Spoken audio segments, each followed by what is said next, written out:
My husband and I recently became the guardians of his 16-year-old niece, Hannah. Hannah is on the spectrum and has some challenges because of her autism. These challenges were made worse in the last 3 months when she lost both her parents, mom and stepdad, and then came to live with 2 strangers, my husband and me, while also not having contact with the step-siblings she has known since she was 2 years old. The loss of contact with her step-siblings is their choice. They are all older than Hannah and do not consider her their family sister and did not wish to remain in touch with her now that their father is dead. My husband has been incredibly angry with her step-siblings for having no interest in Hannah. He has spent the last 3 months trying to contact them and guilt them into being part of her life. While I feel like Hannah needs therapy, I need him to get on board with it and help me. My husband hadn't seen Hannah since she was 18 months old. I never met her, so this has been an adjustment for everyone, but she struggles with strangers naturally, so to have all this happen, she is not coping well. But my husband focuses less on getting Hannah the help she needs and acts as though the only thing that will help is to force her step-siblings to stay in touch with Hannah. I think it would help, but it can't be forced either, or they might take it out on Hannah. I have told him we cannot make them stay in touch with her. The other day, my husband and his parents were complaining about her step-siblings, and he was like, "I'm going to DM them again and try to get an answer." I told him he needs to focus more on Hannah right now and less on yelling at people through DMs, because nothing he has done so far in pestering these people has helped Hannah. I pointed out we need to figure out where we stand on getting Hannah therapy because the caseworker is still involved and we can't make any decision we want for her currently. My husband's parents said I had no right to speak to him that way, and I should be just as disgusted as he is with these adults who don't care about their own sibling. My husband, at least, seemed to get a bit of a wake-up call when I spoke, and he told his parents it was fine. But they told me there is no reason to speak to my life partner the way I spoke to him. Am I the idiot? Now, here are the comments. Comment 1. Not the idiot. The step-siblings also recently lost their parents, their home, and their primary family unit. They are deeply grieving, and not the solution to anyone else's problem. I think your husband has misdirected some of his intense and confusing feelings about the upheaval of your settled life and struggled to understand and support Hannah into anger at the remaining elements of the family unit destroyed by tragedy. Supporting Hannah's relationships with the extended blended family could be something to work on in the future. Harassing them and making demands is not appropriate now or later. Your husband is harassing grieving children who just lost both their parents. That is very bad. He should sincerely apologize, accept their grieving at their own pace, and leave them alone until they reach out. Comment 2. Not the idiot. You're right in everything. Also, we don't know what life was like for Hannah's family. The fact that your husband has not seen his niece for 14 years implies a problematic situation. I wouldn't rule out a possibility that older siblings were forced to take care of Hannah and their parents tried to make them responsible for her future. In other words, step-siblings have cut out contact because they are afraid they'd have to take Hannah in. Your husband's insistence makes this worse. It's like screaming, "Come back and take her!" Maybe siblings will be more willing to keep in touch if they know this is not the case. Comment 3. Not the idiot. Although it's sad that the step-siblings don't want to stay in contact, it's their choice. You and your husband have no idea what went on while Hannah was growing up, so maybe they have valid reasons for resentment about how they were treated after Hannah came into their lives. How do you even know if it would help? Your husband needs to stop trying to force them back into her life, and you both need to focus on what the two of you can do to make Hannah feel safe and loved. Now, for the next story. So my family threw my sister a gender reveal and asked all the siblings' partners to be part of the reveal, excluding mine, even though he had been the longest in the family, and we're getting married soon, and the others are just dating. We then had a farewell to a cousin, and again my fiancé was sent around like a delivery boy. Once the farewell celebrations had started, more events had occurred, and each time it was noted by both of us. The fact that it seemed like they didn't really want him around. Now I know you're gonna be like, but maybe they don't like him or he's rude or something. So in order to propose, he did the old school thing and asked for my parents' blessing, and they gave it happily. After a few family events experiencing the shift, I spoke to my family to let them know what's been going on, as maybe it was done unconsciously, and they promised to try harder. The next was the final straw was my sister's baby shower. We helped with the decorations, and then my fiancé was told he needed to barbecue for everyone, but the barbecue was set up at the back of the house, and the event was happening in the front of the house. When we asked if everything can wait for the food to be finished and then start the celebrations, we got told yes. This man prepared everything, or at least what we thought was everything, because the moment he finished and the celebration started, more food was brought to be barbecued. I got dragged to MC the baby shower and had to leave him until he was done. I felt bad and tried to get my brothers and even my sister's brothers-in-law to go assist in speeding up the barbecuing process, but they refused. He could hear the laughter and jokes being made, but unfortunately was not there for anything.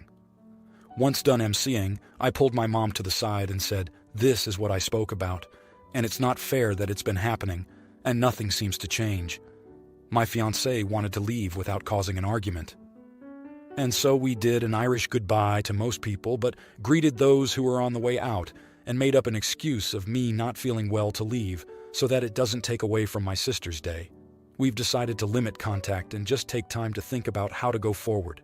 My mom has now turned the table, saying it's my fiancé's fault we left early, and that we aren't attending any other family gatherings, and not mentioning anything they've done prior.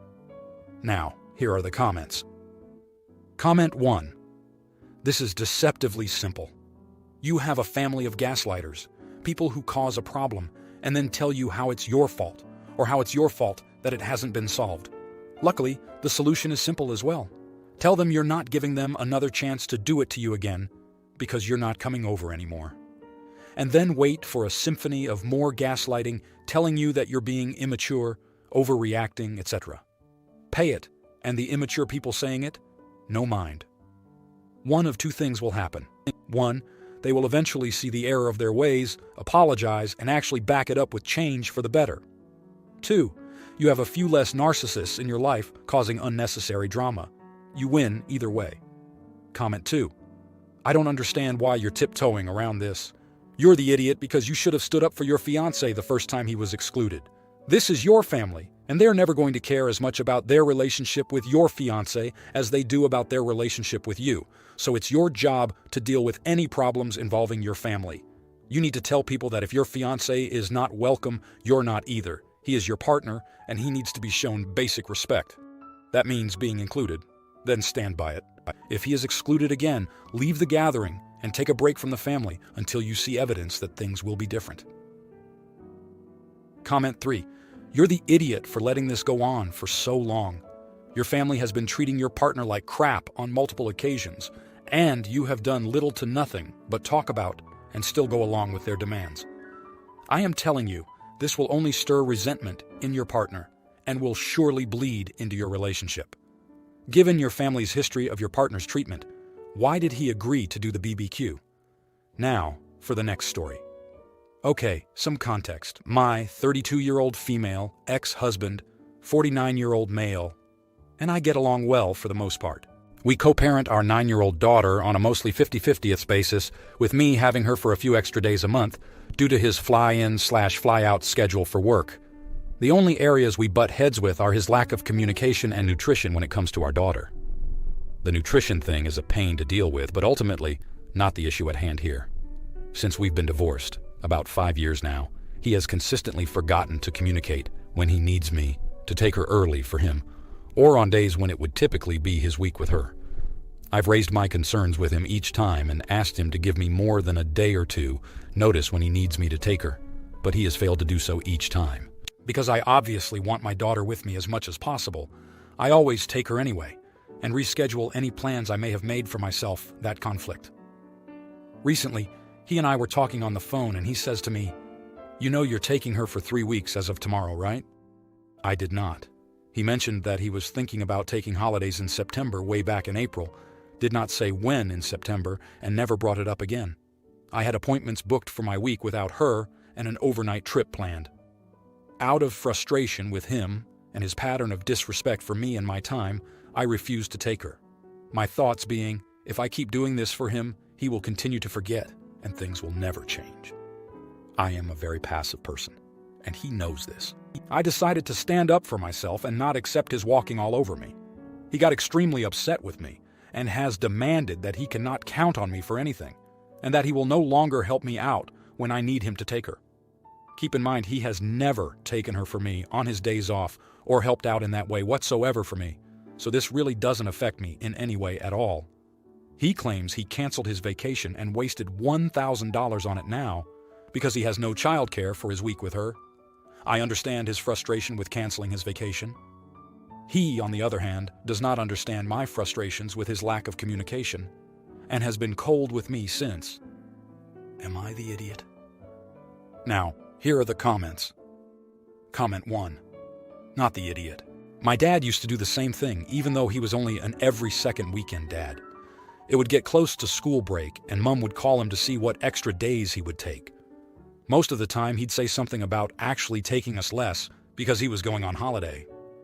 Then he'd get back and tell us about how much fun he had with his wife's family and their kids on their kid-oriented holiday. Your ex is a father. He has a commitment to his daughter. That commitment doesn't go away because he wants a holiday. It's unfair to you that he drops these things last minute, but it's even more unfair to your daughter. Watch your daughter for signs that her father is blaming her for not getting what he wants. Comment 2. Not the idiot. If he owned a dog, he'd put more time securing boarding versus what he's secured for his daughter's care starting tomorrow. This is outrageous. What an ass. So this. If I keep doing this for him, he will continue to forget and things will never change asterisk. He wasted vacation money because he failed to plan. Proactively ask and secure your daughter to be with you when he is scheduled to parent. Relax and indulge in me time. Comment 3. So, your husband was 40 and you were 23 when you had your child? Makes me wonder how old you were when you met. Because if he wasn't grooming a much younger woman, then I don't know what he was doing.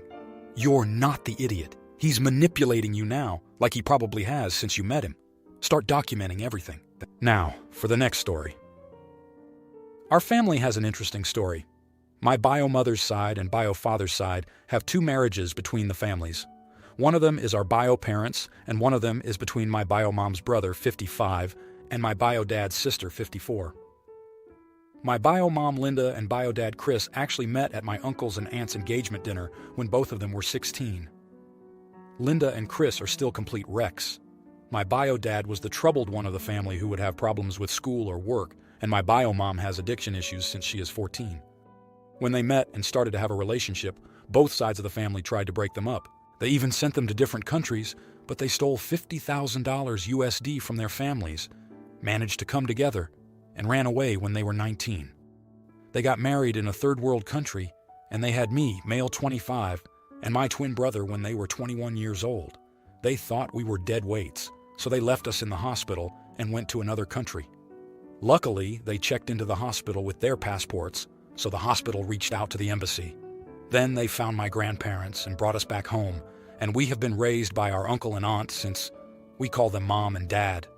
My parents were charged with child abandonment, but after 10 years of being MIA, the charges were dropped, and our families also didn't try to look for them. 2 years ago, they showed up at my dad's parents' house in a completely renovated look.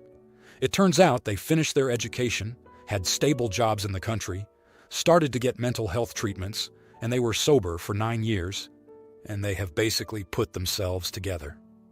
At first, for 6 months, they only saw their parents in public places. Then they were accepted into the houses. A year later, they met with us when we were 24. My twin brother and I started to have a relationship with them, and we are somewhat cordial right now. Last week, our abandonment topic was opened, and Linda said it was the hardest choice they had made. I started to laugh uncontrollably after that, and when they asked, I told them they had multiple choices to come back, and they didn't.